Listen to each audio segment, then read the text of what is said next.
Hello, guys. Welcome back to another episode of The Trickway. Mr. Gray and myself. It's a little bit different today. There's no more Picard. I was kind of half waking Ooh. up this morning, Gray, getting ready to go to work and then downloading an episode and writing a review on it whilst I'm at work. It's like that. And there's none left, so I'm a bit sad about that. Yeah. But it's bittersweet, isn't it, Gray? It's like such a good season, but it's sad that it's ended at the same time, which is a good sign. I've still gone back and look at like portions or clips of different episodes and still feel the same way pretty much as I did before, how good it was, and even Yeah. still get somewhat emotional on the emotional scenes. I mean, it's still powerful regardless of the second go around or third Yeah. go around. And that's when you know you have something good. If you can watch it that many times, like for instance Wrath of Khan or something. I've seen that probably half a dozen times at least, and I Is never that get it? tired of it. Only half a dozen. Wow. You're I a don't know, it bad could be more Trekkie. than that. I don't even know. But then again, well, it depends. If you count clips, it's probably more than that, Yeah, yeah, okay. but, That makes and sense. the other movies as well. So I've seen at least all the Trek movies except the Calvin Crap timeline. I've seen all the movies probably at least 2 or 3 times But you haven't each. seen the Kelvin movies at least once. I saw the first one, and I was kinda, like, hoping when I saw the first one, I was going like, "Okay, well, I don't know, maybe it's not that great. Maybe something will come of it," and then forget it. I wrote it off after that. It was just Yeah, like, okay. "Nah." I can understand that. Okay. Before we quickly start, like I like to get try and where I remember to get the T's and C's kind of out the way, but Mhm, it's better to start than end. So, no, of course, we are on the YouTube. We're on audio mhm. podcast platforms as well, so you can take your pick of what you want from us. And then don't forget, my man here, Gray, has got an entertainment show that's got. Doesn't usually have Star Trek in it because we keep it for this. We'll talk about the odd Star Trek thing, but there's a lot of entertainment stuff in there. There's a lot of superhero, DC, Marvel, fantasy, horror stuff in there. And we talk about a Other lot of science that. fiction, Yeah, yeah. Last of Us, Other science HBO, blah, fiction, blah. exactly. So we try and save the other sci-fi stuff for that, you know. And that's at Gray's Green Room, GGR, on the YouTubes and the audio podcast platforms. And you can get him on Twitter at Gray's Green Room. And then last but not least, our colleague and friend Nick on the gaming scene. You can get him at YouTube for .com/Extreme PC UK or at Extreme PC UK because they do this little cool at thing. Okay. And he's started his YouTube channel. It's mostly gaming centric, but you'll see a lot of fun stuff in there. Gray and I making idiots of ourselves, and Gray's the guy that usually clips everything of me and other people making a fool of ourselves, and then it's put on YouTube for all your laughing glory. Thanks for that, And of Gray. I course, think. if you wanna see physically everything that he just said, just look below in the description and you'll see the links for all the fun stuff. I could say look below, but then who does look below? So, anyway, right, my man. Okay, so what we were going to do this episode that you kind of stole the thunder in the last episode. You just went balls deep and then talked about the season review score, and we were going to save that for today. But I'll refresh people of what it was again. I went for what did I go for? Nine 9 and a and half. a half out of 10. What did you go for, Gray? Same. Right. Okay. So just basically just jump into the deep end, Gray. What did you love about this season? And then we'll talk about like dislikes after. You could go and take a breath whenever you need to go. Uh, Great to start. Man, it's like just throwing you it's just like putting a bunch of gold in front of your face and going like, "What do you like about this gold?" That piece or that Everything. piece or that piece. I like them all. They all look shiny. Um, I I mean, I've liked everything from since beginning to end. I mean, there was nothing not to not like. There's just some nitpicks here and there, Of course. and we'll get into that and stuff. One of the things I did notice, which I haven't seen in a very very long time, is that the overall excitement across the board from fans, even some non-fans, has been universal. I've never seen so many interviews going on YouTube, so many fan, made videos, so many outpouring of people watching it and just getting together, and people that even haven't even done videos or YouTube videos or anything, just throwing a video up there because they're so excited about it. I mean, it's a lot of publicity going on. Yeah. They had the Enterprise D on Times Square in New York. I haven't seen that in a while. Gray sent that to me. That's bloody amazing. It's like a Yeah, 3D kind of effect. It's huge. taken. It looks like the starship is in. It's not 3D in the sense of like it's popping out Back to the Future 2 Yeah, style, but it's 3D as in it looks like it's inside the block where the yeah. LCD display thing is on, and it comes through. Go and look at this on YouTube, guys. When Gray sent this to me, I was like, wow. You see the ship coming in from an angle, the shutters opening for Space Dock, it coming in and just parking, and it floating at the front. Oh, We'll try to put that in the yeah. description below. But the cool thing was that when you look at the people standing next to it, you get the idea of how big this display is. I mean, the thing is huge. And they're Look, expensive, Gray, aren't they? To use those yeah, advertisements, they're real time, big bucks advertisement spaces. yep. And you got to build it properly to make it sure it looks good and everything. So it's pretty wild. Mhm. Of course, the series came into the top 10, which was a big deal. Now The that was all when time top episode 10, Gray. It's the all time top 10 for, not all time, the current of all shows and streaming services. That's important to add. streaming. Yeah. And at the time that that was released, it was episode 4 or 5. Now, supposedly some new release should come out soon of where it still was later in and stuff, but I fully expect it to be still in the top 10. It was number 9. It could even move up for all I know in the next poll or whatever that Nielsen puts out. So we'll see. When are So they? that really, 2, 3 so that months? they do it monthly, I think, because it's just weird how they have to gather the data. It's not the same as normal TV Hmm. was or is. Yeah. Um, and I think the only other show that ever made top 10 was Discovery, only purely because there was no Trek, and Trek finally came It back was after brand years. new. People were And then curious. as right, and then as soon as it was in the top 10, it dropped to like number 300 after that, and never came back. Um, but this makes a big difference because it's everything that the fans have been screaming about for the last 10 years. And everything was there. And uh, I got to give credit to the writers' room because there's so much packed into this that if you see some of the interviews with Terry Metalis now that they can air them because before they couldn't really air them because they didn't want to spoil anything. So I've been watching some of those, and he said that they sit around a table, man, just like they do, like they normally should do for most good shows, and they talk to all the writers, and somebody will come up with an idea, and they'll basically say, "What do you think?" And they'll go, "Yes, no, maybe so," and then they finally pick on things that they think are the best, and then Maybe they so, or flesh it make it out. so. Sorry. Maybe so. And so then they flesh out those ideas. So everything that comes up, like in some of the interviews with him when he was talking about you know, why did you start this out with Beverly Crusher at the beginning? And he said that that was an idea that they thought of at the very beginning.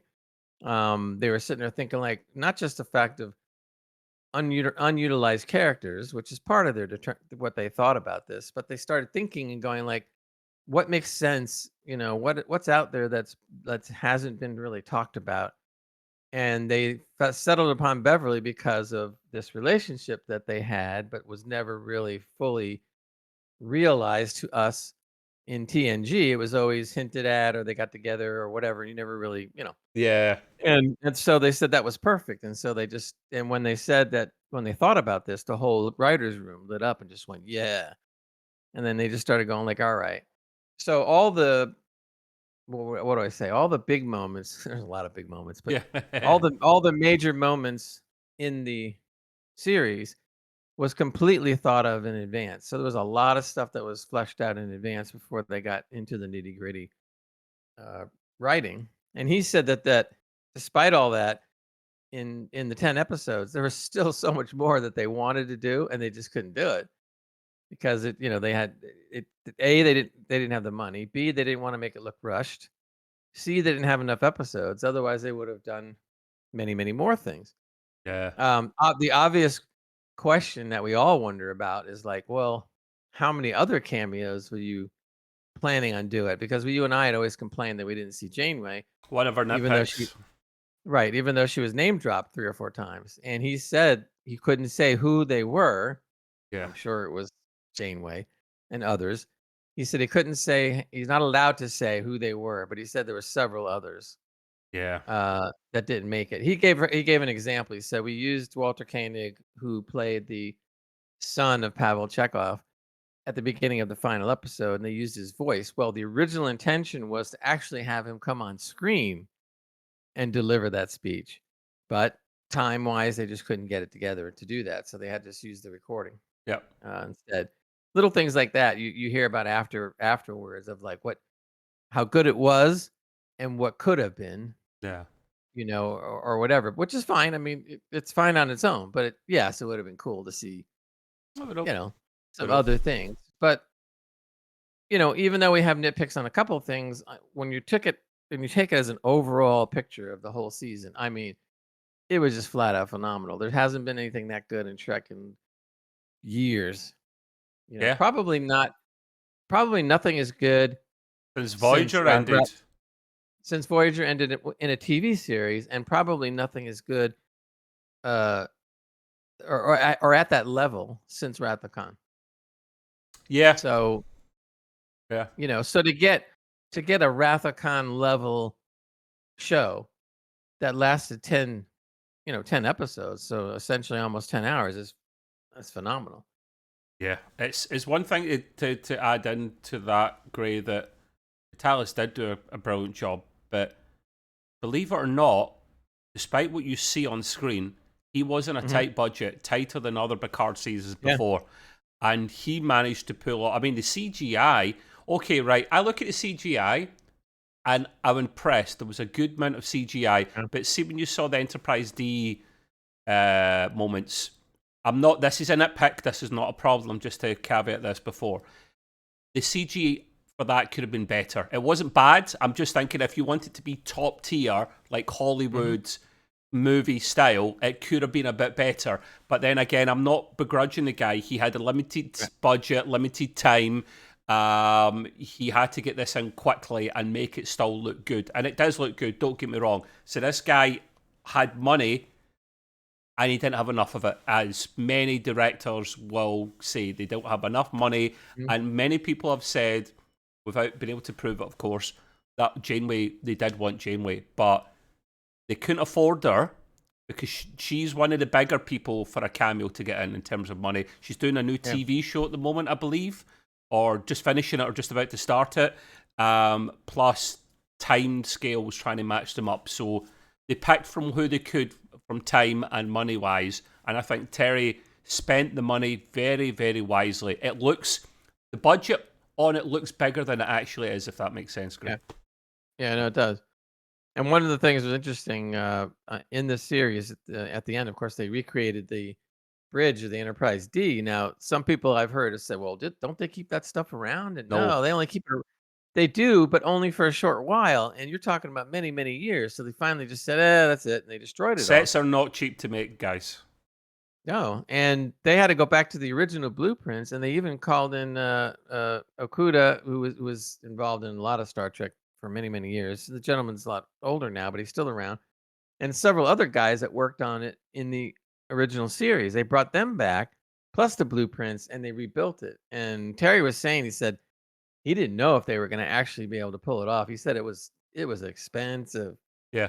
to Yeah. rebuild it just the way it was. And one question I keep been thinking in the back of my head, now that they spent all that money and they actually did the bridge just like it used to be, I would hate to see them tear that thing down. They have to, I'm mate. ho I'm Yeah, but you know what? I'm hoping if they'll put it away for a while or get some storage money together, It's turn it into an attraction, something. they had to literally. Terry knew he was taking a hit by doing this. This was Yeah. probably the singular or one of the most singular expensive elements of the whole seasons to make that, Mhm. because they only filmed in that bridge for 3 or 4 years. That's 3 or 4 years, 3 or 4 days. But Right. that was the olden days, Next Generation, and they only filmed in that for a few days. And to spend the money they did to get it to exactly look, because it isn't cheap. It looks as if, Yeah. like leather chairs, trying to get those chairs with that exact shade of beige, like 80s Yeah. beige, man, 80s decor. Jesus Christ. And Uh, if you wanna break it down to the minute details, I mean, you can see the before after pictures and you see oh, subtle I haven't. I need to differences in see the. them. Well, what it was is they showed the only real difference that you saw was what you just mentioned, the color of the vinyl or whatever that they used in the seats. The shade could not be matched exactly, so it was a little bit off, but it was nothing, you know. And the walls and stuff were like probably 98.5% correct, but you still see a little little shade difference, but that's like with anything. If anybody out there knows what building and painting's all about, to Yeah, match the paint that's on your you have to walls have the original for thing. 10 right, for 10 years, it'll get damn close, but it ain't gonna be exact. Yeah, they would have had to have had a bit of the old set, literally, or the Yeah. old set to sample it to get it bang on, and they don't. So yeah, they And done a even cracking then, if job. I win. Yeah, let's just say that Geordie was in a rush to restore it, so we'll let him off with that. So yeah, we covered generally what we liked about it, but we can obviously talk about specifics. So for Mhm. me, canon wasn't broken once, Gray. Canon was not broken, not once, to my recollection, which is really important for us Trekkies. And on top of canon not being broken, new canon Mhm. was created, which can be a very risky thing to do with big canon Sure. elements. But he, for the most part, and let's save our any kind of major nitpicks or major issues kind of towards the end, but he hit the nail on the head most of the time, and he created Yeah. like stuff like showed Enterprise F for the first time, which I absolutely love. He brought back the OG Borg, which I absolutely loved. And I'm trying to Right. think of specific elements of it. So, yeah, Enterprise D. Amazing to see it back. We had rumours we thought we'd see it. All I thought we'd see with Enterprise D, Grey, was we knew they still had the saucer section. So I Right. thought that would be in a museum, like hanging up. You know, remember, was it season 1 or 2 of Picard where he goes into, I think it's season 1, where he goes into Starfleet HQ for the first time, and he looks up and there's like a hollow of various ships and it rotates to Enterprise D at one point. I thought it'd be like hanging up there or something, you know, like Right. something cool. But no, we got the real thing mixed in with the Battle Bridge section of another Galaxy class. Can't remember the name. We got Enterprise F. Now, the Enterprise F for me looks spectacular. This whole thing of it being it can't be repaired because it suffered major system damage at some battle before that was named after one of the writers. I think that's Mhm. bogus, and I'd like to know more about that because I'm sorry, that ship is fantastic, and I see Shelby flying it just fine. I mean, yeah, Yeah. she's not going ham, is she? But she flies it out just nice. It looks fine, and you can't repair that in the 25th century. Bullshit. I'm sorry. That's just Well, a tiny thing. It's a tiny thing, isn't it? yeah, I don't go along with that either. I think I go along more with the fact that, I mean, again, they only made the ship pure canon because it was in Star Trek Online, which is a game. Um, for you people that don't know, some things that are introduced on Star Trek Online either are meant to be canon, could become canon, or aren't canon at all. It's kind of all there in this one game. So when they had a contest with people out to the public on who could Mm. create the next Enterprise. Send in your drawings, blah blah blah. Yep. I don't remember who the name of the guy, but the guy won, girl guy, and it was the Enterprise F and Odyssey class. So Metalis was saying in an interview that he wanted to give a little knock to not knock a little praise to the person that came up with it and to the Star Trek Online people by showing it for the brief time that they did show it. So that was the only intention. Now, Yeah. according to the timeline, I guess with Star Trek Online, the ship is ready to be decommissioned because it's been out there for a good while, Yeah, but how 25, long, 30 Gray? years or Really? Not that long, yeah, because the E was yeah, about for a while. Really? The S been about that long in canon?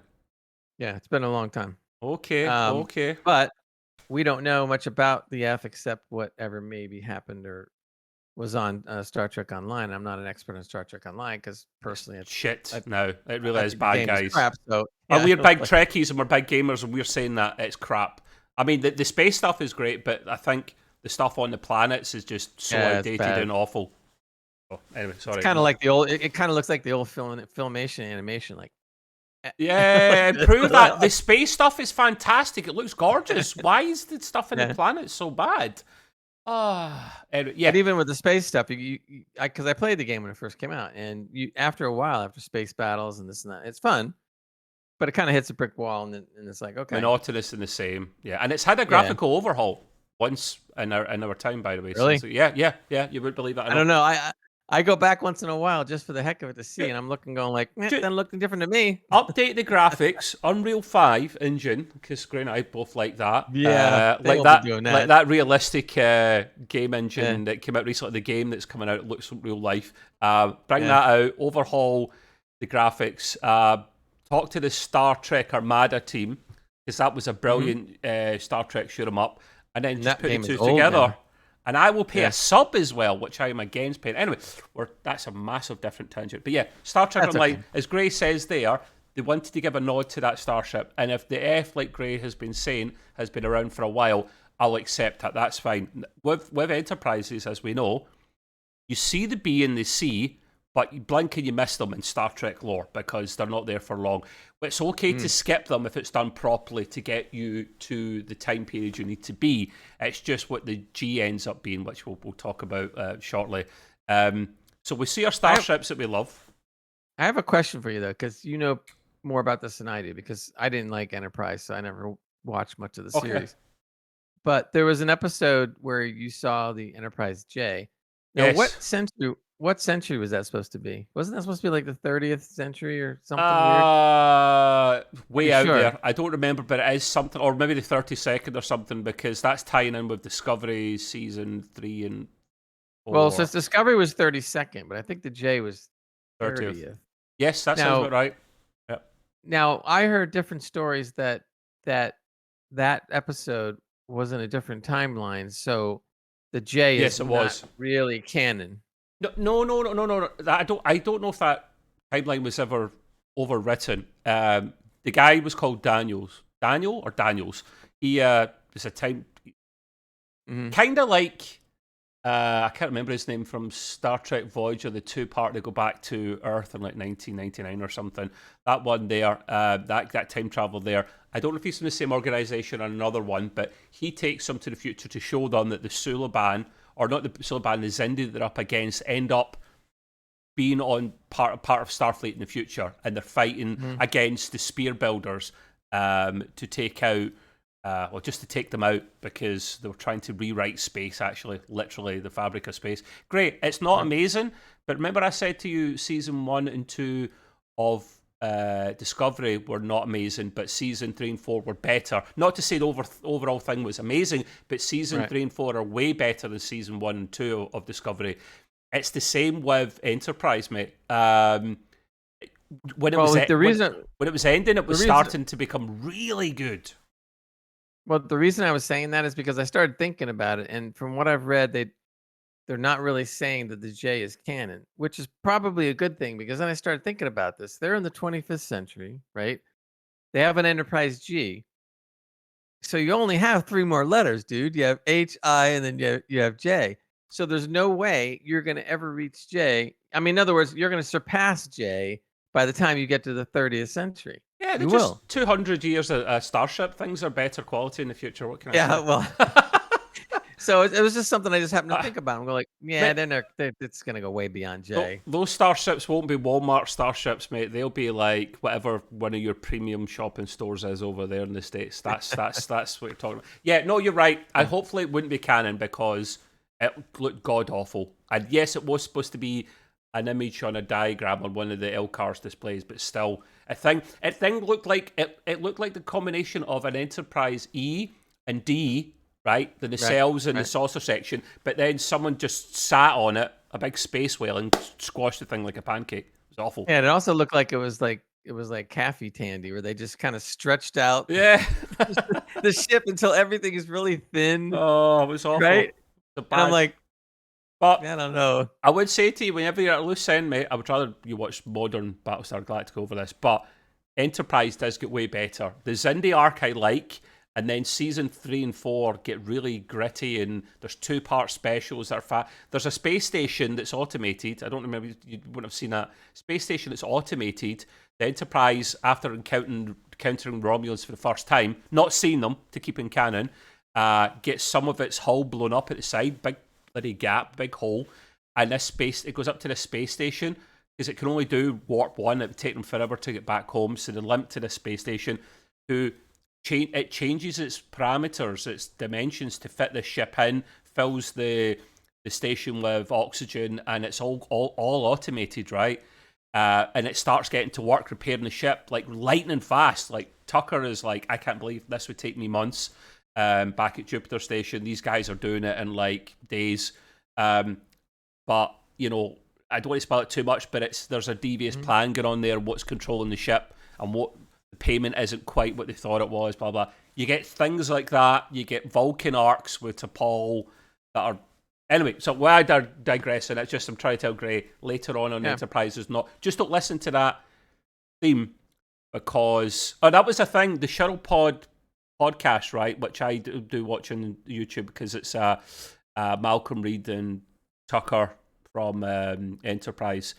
They host this, and they were talking about the theme music for Picard season 3 being great, which it is. But then I can't remember his real life name, but.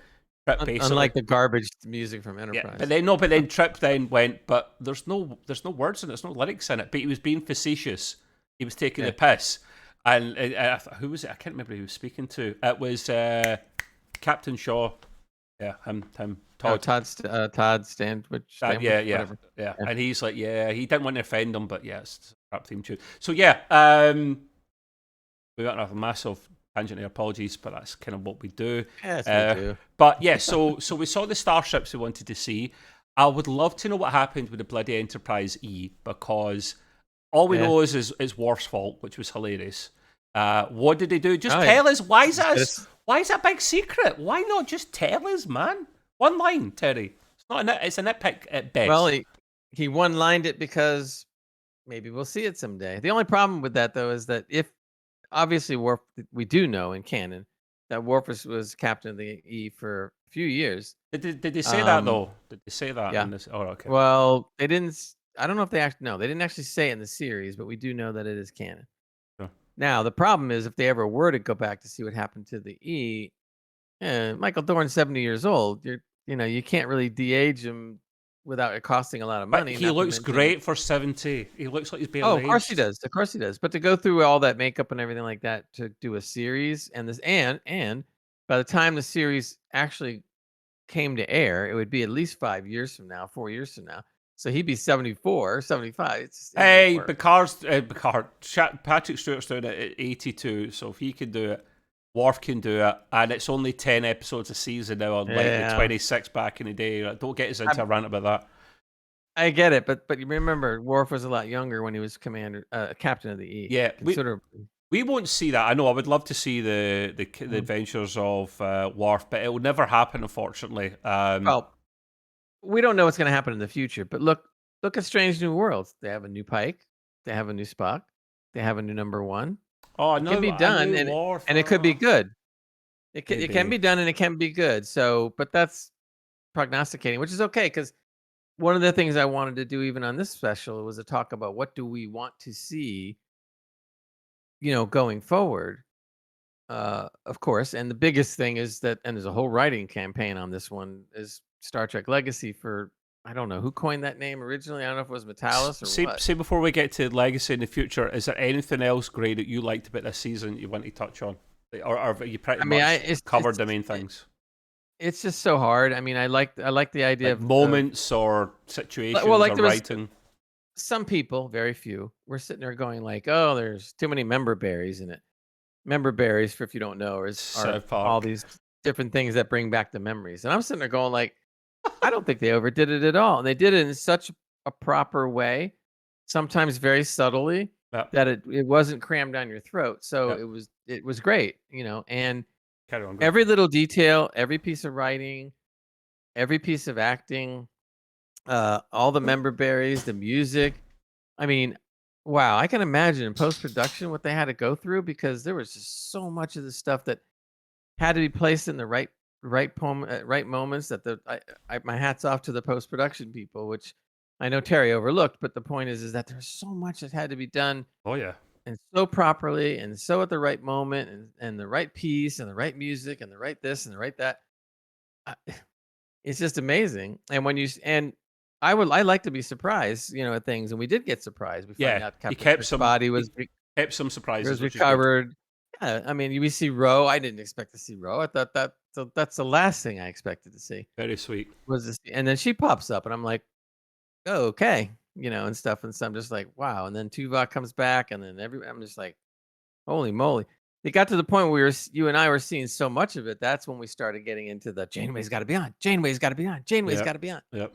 There wasn't And massive surprises though, Gray. There wasn't anything that massively surprised me. I'm trying to think if anything else that I like that comes to our memory pops up, we can of course say. But to talk about before we talk quickly about the future, we don't really have many bad things to say about this series, this season even, Yeah. And that's a couple of nitpicks here and there. I mean, we always use, Gray and I complained in the past that they could have fixed so many things from Prodigy or Lower Decks, but or Discovery, any of the more modern Trek, with one line of dialogue to cover themselves, and they so often didn't do it. And it looked like often they would leave it towards the end of a scene or a line before putting in said wording to cover themselves and not break canon or explain why something happened or blah blah blah, which I absolutely love. Right. But they didn't. Where was it going in that tangent? Yeah, so they didn't break anything there in terms of canon. And in this season, Terry done the exact same thing again. He put in one lines to explain these things that would have been nitpicks for you or I, and there wasn't many. Like the Janeway thing not being there is a nitpick for sure. The one thing that pissed me off, and I talked about this in the last episode, the only thing that Terry made a mess of, and it's not just my opinion, it's got Trekkies heavily divided to where at least 50%, if not the majority, did not like this.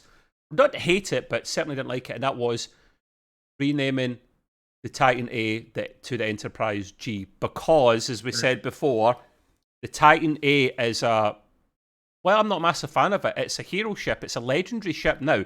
You don't give starships letters unless they're legendary ships. That's the whole point. They move on to something else if they're not a legendary ship. Yeah. So it was already retitled. It had Riker on command before. They refitted it, called it the Titan A, and that should have been its own thing. Seven could have been in charge of that, or, and that would have been fine. Just leave it as is. And then, because Picard and TNG crew saved the day, in honour of him, which was sweet, his reaction as Jean-Luc Picard when he saw it was genuinely humbled as hell and surprised. You don't name this ship Enterprise. The Enterprise, for diehard Trekkies like Gray and I, has to be not always the flagship. Most of the time, the Enterprise is the flagship, but not always. It's not always been the case. Could have been to something another ship for a while, but it has to be state of the art. It doesn't need to be a new class either. Usually, often it is a new class. Yeah, it is. But it has to be state of the art weaponry, defense, exploration, engines, you name it. The Titan A is not. Sorry, the Enterprise G. Say it was down to me, Gray. And one line from Terry would have explained that and would have made it acceptable, not great, acceptable for me, and that would have been 7 and 9's on the bridge, because it's 1 year later.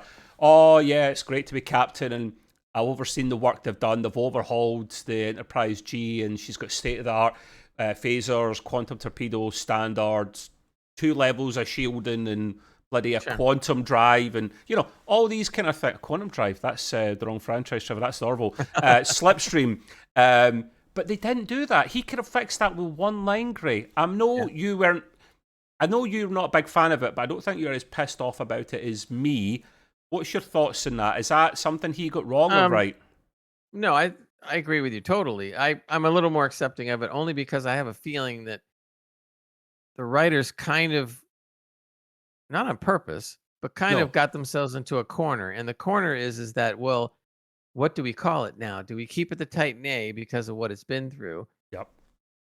That's very viable. Do we name it the USS Picard because that would be something that would be directly good for Picard? Yeah. And that was one idea. Another idea. Or do we have to go Enterprise? So when I was watching Terry, he was having this problem of what to do.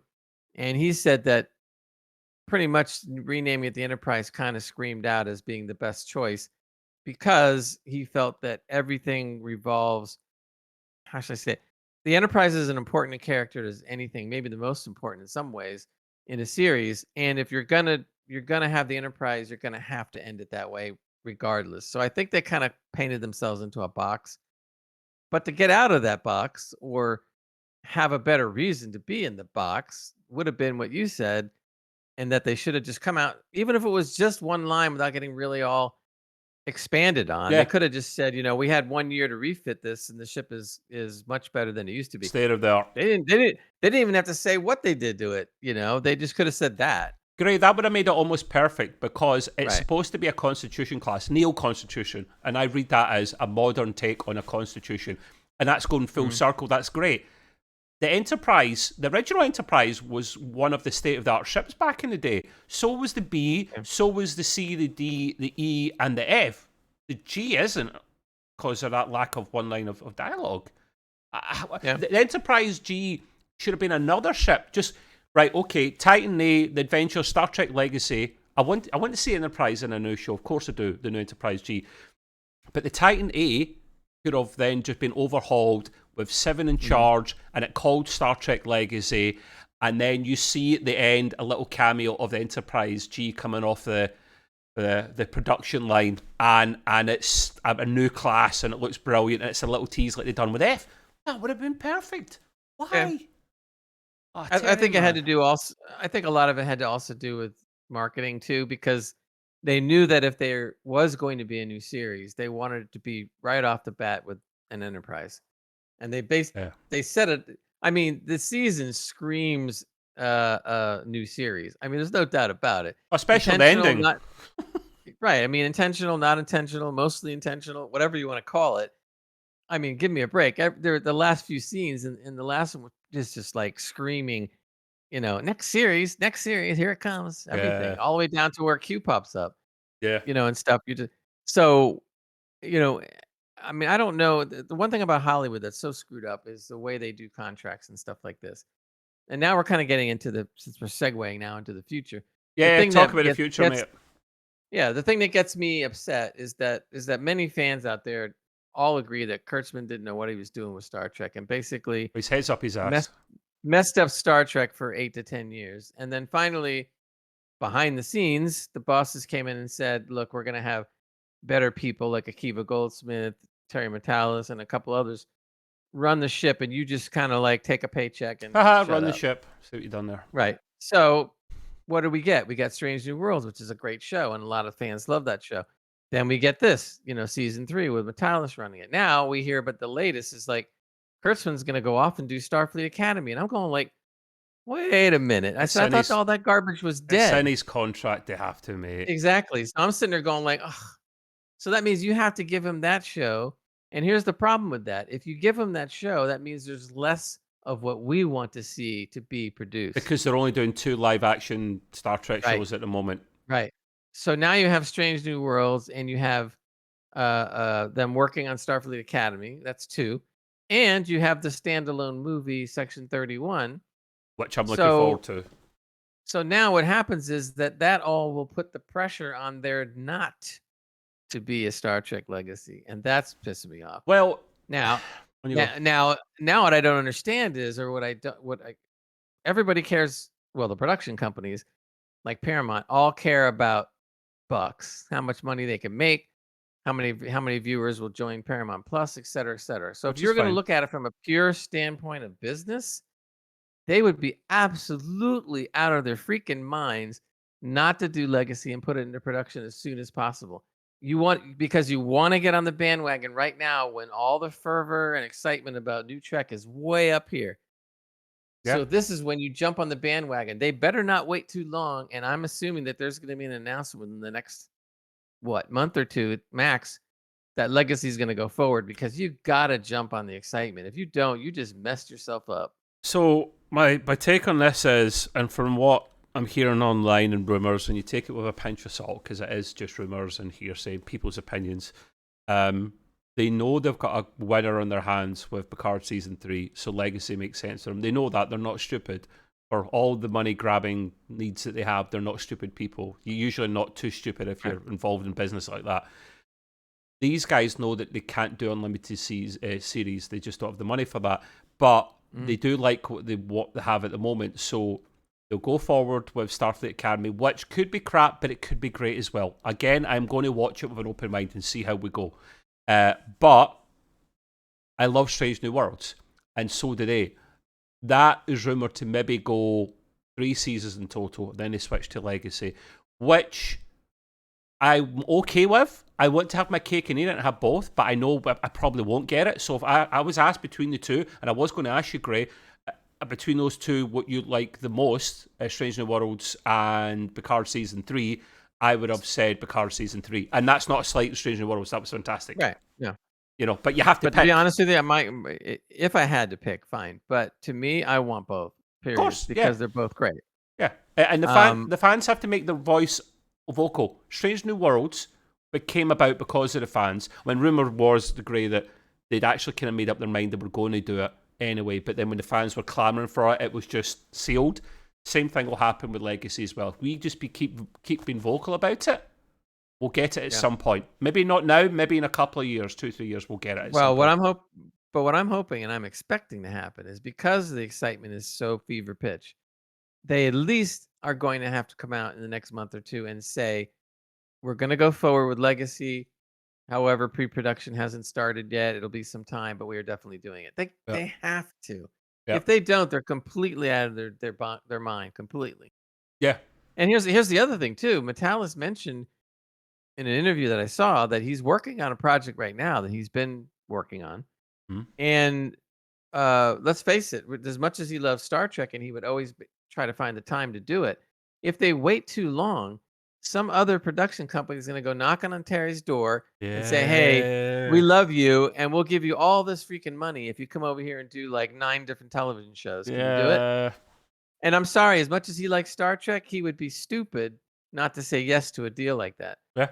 So I got to believe that in the background, and we don't know anything about it right now, that they're already talking to Terry because they want to seal him up and keep him around for a few years. So they better start negotiating with him right now while the getting's good, and announce Legacy, et cetera, et cetera. So I'm expecting some definite announcements to come out in the next 30, 60 days. Yeah, well, We'll see. Even if they dropped one of the animated shows, because I don't know which costs more to make. It's probably the live action, but I can't. Animation is obviously lengthy and can be expensive as well. I would drop one or both of them in a heartbeat, and it's not because I dislike them. Lord X has. Gray and I don't hate it. It's okay. It's decent. It's funny in moments, but it's popular with the fan base in general, so they know they want to keep that. Prodigy, I prefer over Lord X, but I don't think it's done quite as well as Lord X. So, as sad as I would be to see that dropped, I can live with either of them being dropped for another live action. That would be my preference. And I get what Paramount are doing at the moment, right? I'm going to put on my impartial hat here for my ears. I'm going to put on my impartial, be devil's advocate here, right? And say that Paramount had too much Star Trek on at one point. They were going from nothing to 150%. It was too much. What they're doing at the moment is normal for streaming services, how they're pacing it out now, where they have 2 live action series a year, and there's a couple of months in between. That is normal. For the last year or so, a year and 2 years, we had it non-stop. There was barely a break in between, and that's not healthy because you're burning through money and you're running out of content quick. So slow down, but pick the right stuff. Listen to the fans, guys. And well, you bring up a great point, because all the streaming services out there, little or big, are suffering. And they're suffering because of that fact. They put out too much stuff and people have too much to choose from. Prices have gone up, blah, blah, blah. So they've all got to cut back, and they all are cutting back. I mean, we just saw 4,000 people laid off at Disney with another 3 to go. We've seen Netflix cut back, and stuff. So it was going to end up happening sooner or later. Yeah. So that's all the more reason that you want to sign a long-term deal with Metalis to keep him right there.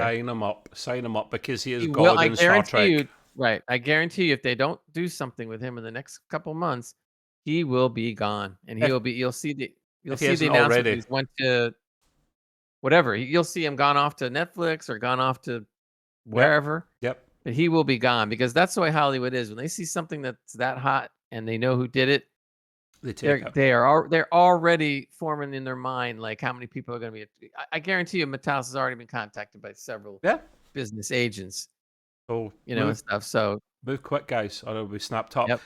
We're gonna wrap up there just because Mhm. we don't want to take too long for this. I want people's opinions below if you want to put down what you'd liked or disliked about the season. If did you hate the Enterprise G thing? Give me your opinion on that, please. I always love comments. I'm not even asking for subs. I'm asking for comments because I like comments. I like interacting with you guys. But please do that, and then we'll be doing specials the next couple of months. So anything you've got your mind on, you want us to cover, we've got some ideas. Let us know. We'll go over that by all means. We'll probably try and get one special out a week at least.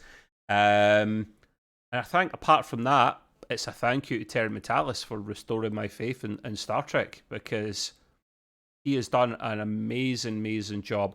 I would just love him to come out in an interview and explain the whole Enterprise thing and make sense to me, and then I'm happy, So, any parting comments from yourself, Gray? Apart from you just satisfied with the season, bring on more Trek. Got to go back and watch the season again. Yes, I've watched a couple of episodes more than once, which I never do, so that says it all. And then we get Strange New Worlds in a couple of months, so yeah. Thank you very much, guys, for tuning in. Until the next time, Gray, do your thing, my man. Live long and prosper, everybody. Thanks, guys. Bye-bye. Bye.